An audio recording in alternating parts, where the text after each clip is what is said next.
જામનગરમાં ચોમાસાની સિઝનને ધ્યાને રાખીને મનપા દ્વારા દર વર્ષની જેમ આ વર્ષે પણ પ્રી મોન્સૂન કામગીરીનો પ્રારંભ કરવામાં આવ્યો હતો।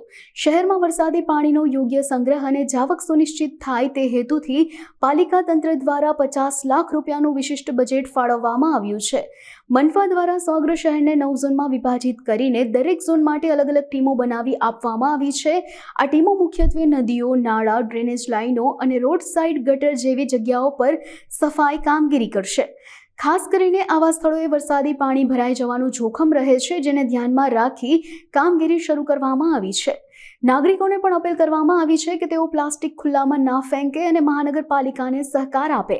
આ કામગીરી અંતર્ગત હેલ્પલાઇન નંબર પણ જાહેર કરવામાં આવશે, જ્યાંથી લોકો પોતાના વિસ્તારની સમસ્યા અંગે તંત્રને જાણ કરી શકશે। ચેતન કડેસિયા, ડેપ્યુટી એન્જિનિયર સોલિડ વેસ્ટ શાખા, જામનગર મહાનગરપાલિકા। જામનગર શહેરમાં દર વર્ષની જેમ આ વર્ષે પણ પ્રી મોન્સૂનની કામગીરી કરવામાં આવી રહી છે।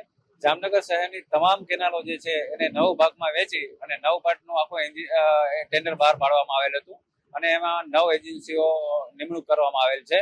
આ 9 એજન્સીઓ દ્વારા જામનગરમાં હાલે શહેરની કુલ 41 કિલોમીટર જેટલી કેનાલો છે એની સફાઈની કામગીરી અત્યારે ચાલુ કરવામાં આવેલ છે અને આ કામગીરી છે ચોમાસા દરમિયાન પણ ચાલુ રાખવામાં આવશે।